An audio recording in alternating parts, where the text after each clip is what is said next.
Ја слушате програмата Низ Светото Писмо.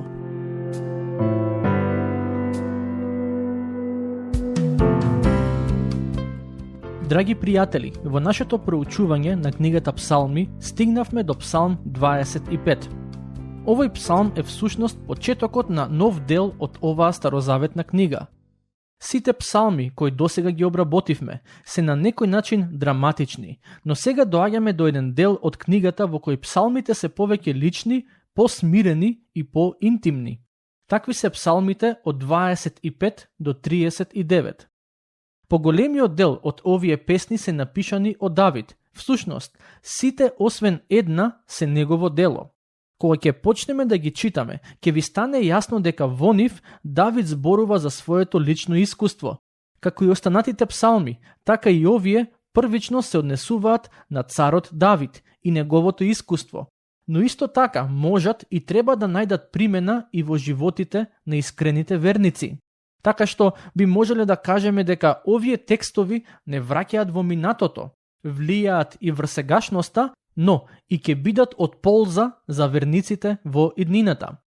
Жал ми е што нема да имаме доволно време за подетално да го проучиме секој стих од овие псалми, но верувам дека тоа што ќе го кажам ќе биде од голема полза за вас кои слушате.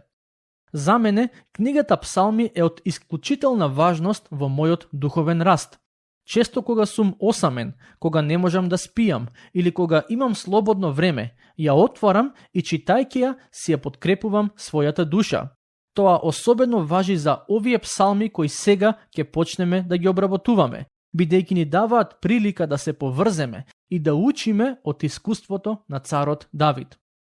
Наскоро ќе почнеме со читање на Псалм 25.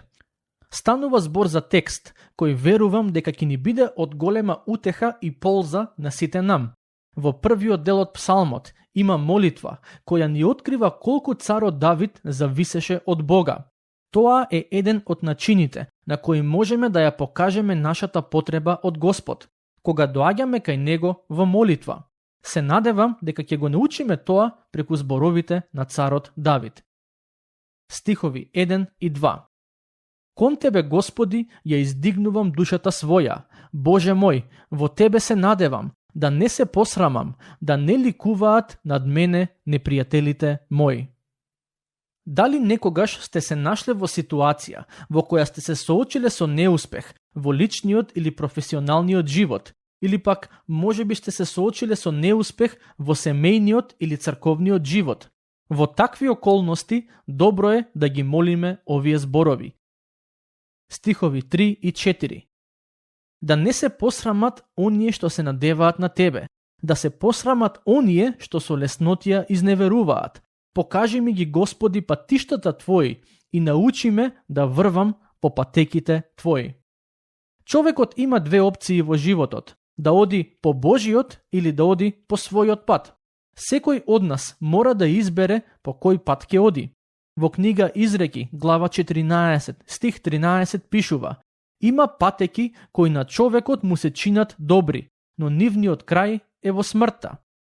Добрата вест е што можеме да повикаме кон Бог и да побараме тој да ни го покаже својот пат и да ни помогне да одиме по него. Стих 5. Упати ме кон Твојата вистина и научи ме, зашто Ти си Бог на моето спасение. На Тебе се надевам секој ден. Како што можете да забележите, една од главните поенти на овој псалм е желбата на Давид да побара помош и водство од Господ. Ова е еден од оние така наречени акростични псалми, односно псалм во кој авторот редоследно користи букви од еврејската азбука како почеток на секој нов стих.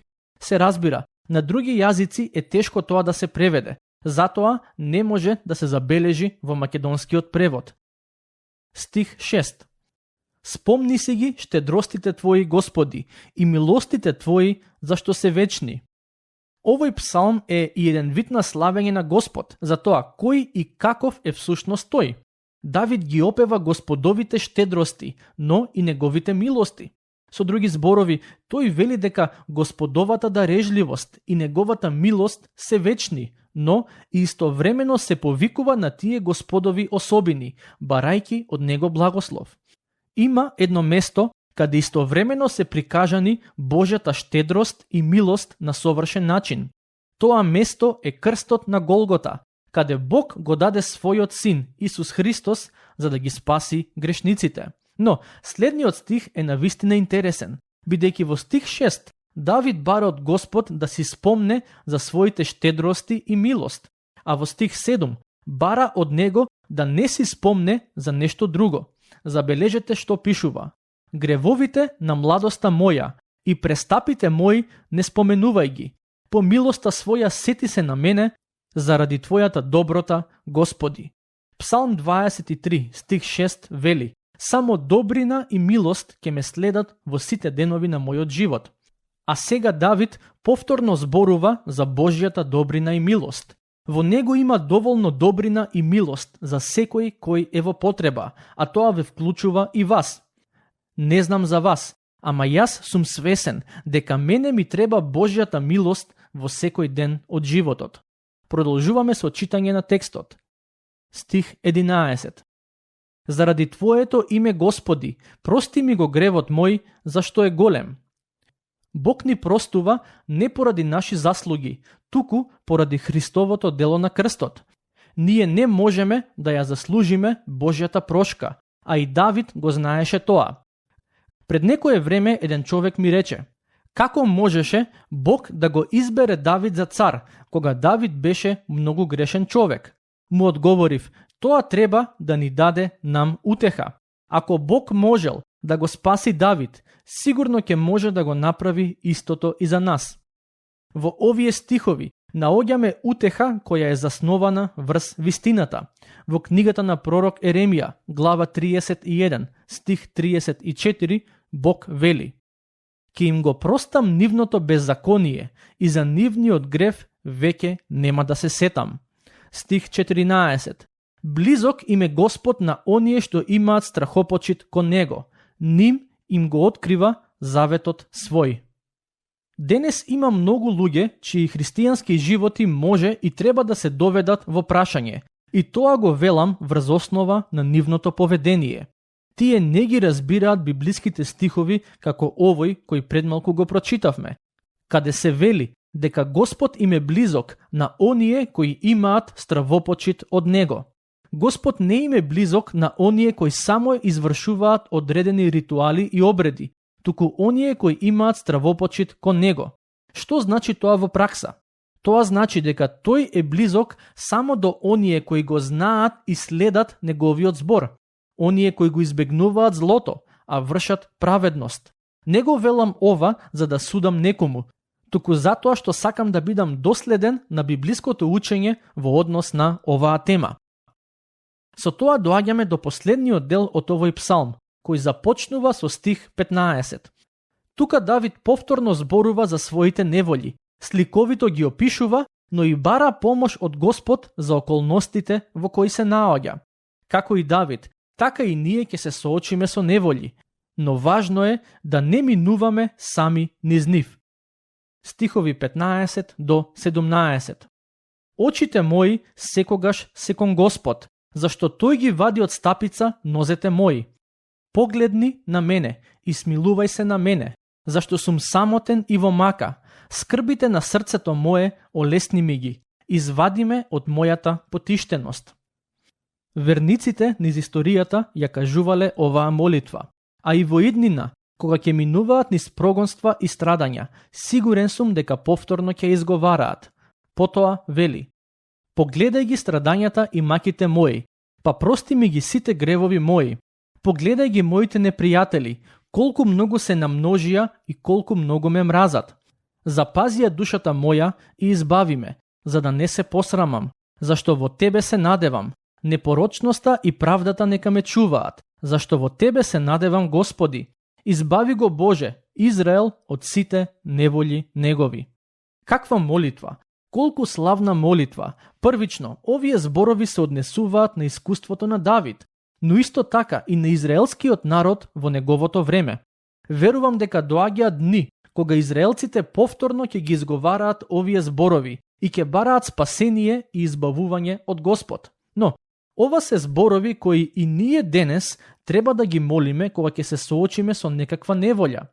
Како што Давид вели, избави го Боже Израел од сите неволји негови, зошто и ние да не речеме за себе, избави ме Боже од сите мои неволји? Или пак, кога се молиме за другите, кои минуваат низ некакви тешкоти и проблеми, би било добро и ќе му биде угодно на Бога да речеме, избави го Боже, мојот пријател, од сите негови неволји.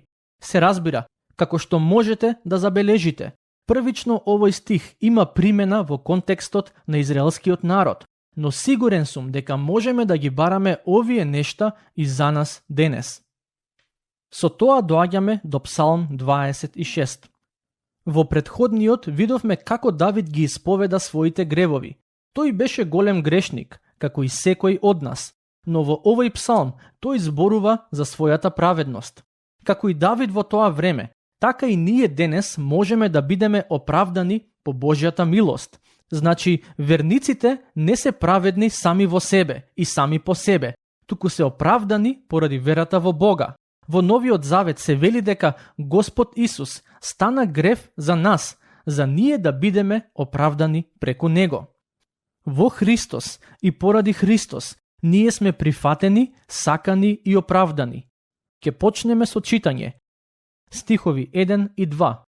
Оправдај ме, Господи, бидејќи одев непорочно и непоколебливо верував во Господ.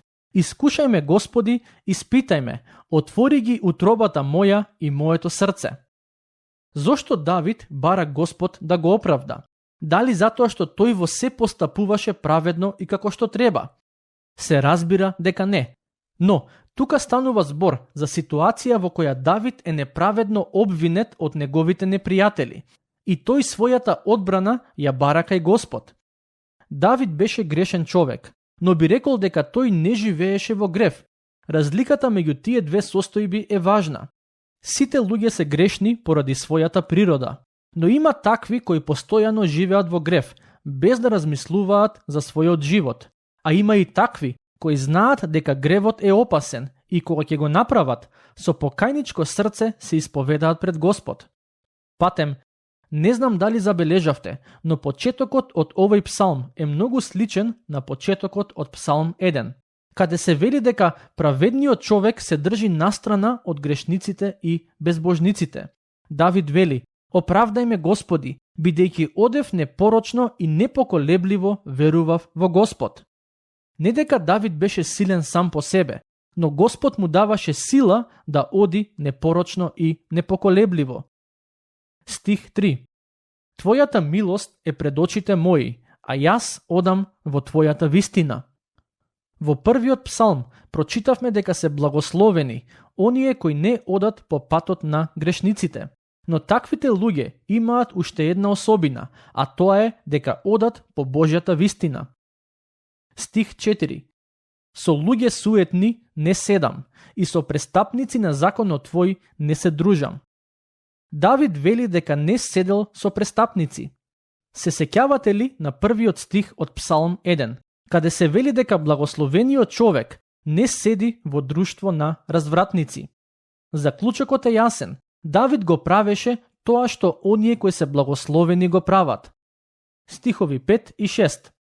Го намразив друштвото на злонамерните. Со нечистивите нема да седам. Ги мијам рацете свој во невиноста и го обиколувам жртвеникот Твој, Господи. Една од одликите на здравиот христијански живот е омразата кон гревот и отсуството на желба да се биде близок со оние кои се валкаат во гревот. Тоа значи да се живее свет живот. Стих 12. Ногата моја стои на прав пат, во собранијата ќе те благословувам, Господи. Што сака да каже Давид кога вели дека ногата му стои на прав пат? Тоа е начин на кој вели дека оди по Божиот пат во животот. Колкумина од нас денес можат да го кажат тоа со сигурност. Дали вашите нозе се движат по Божиот пат, односно, дали го живеете животот онака како што Господ сака? Покрај другото, тоа вклучува и активно учество во собранијата за кои Давид зборува, односно во собирите на верниците каде се слави Господовото име. Знаете, невозможно е човек да оди по Господовиот пат, ако истовремено не поминува време заедно со други верници во контекстот на црковните богослуженија. Воопшто не е случајно тоа што Давид прво зборува за правиот пат, а веднаш потоа и дека го благословува Господ во собранијата. Споделувањето на животот во светло на црковната заедница е од исклучителна важност за верникот. Се разбира, тоа не значи дека редовното одење во црква му дава на човек слобода да се однесува како сака кога е надвор од зидовите на црковната зграда. Со тоа доаѓаме до Псалм 27, кој важи за еден од најпознатите и најдлабоките во Светото Писмо. Денес нема да имаме време цел да го прочитаме и обработиме, и затоа ќе кажам само збор 2 за првиот стих. Таму се вели: Господ е моја светлина и мое спасение, од кого да се плашам? Господ е крепост на мојот живот, од кого ќе стравувам?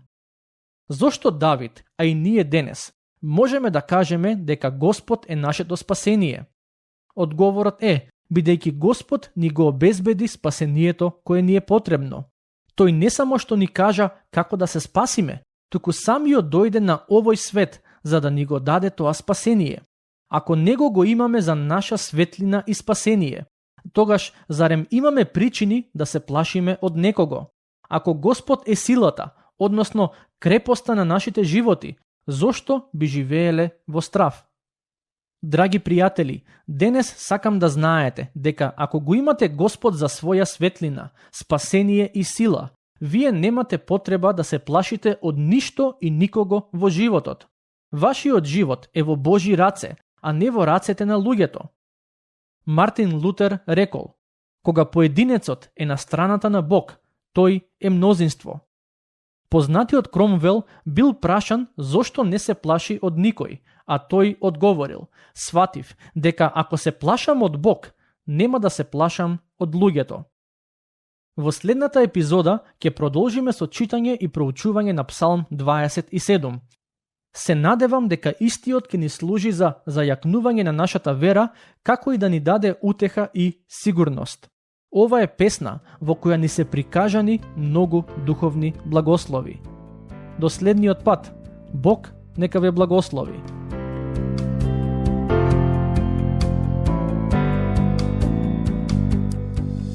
Слушнавте епизода од програмата Низ Светото Писмо. Можете да не слушате и преку мобилна апликација на нашиот YouTube канал и на подкаст платформите како што се Apple и Spotify. Ако ви се допаѓаат нашите епизоди, споделете ги и препорачајте ги на вашите пријатели. Бидете слободни да ни оставите свој коментар или да ни пишете на нашата имейл адреса nizsvetopismo@gmail.com. Следете ги нашите страни Низ Светото Писмо на Facebook и Instagram. Епизодите од оваа серија можете да ги најдете и на нашата веб страна ttb.twr.org.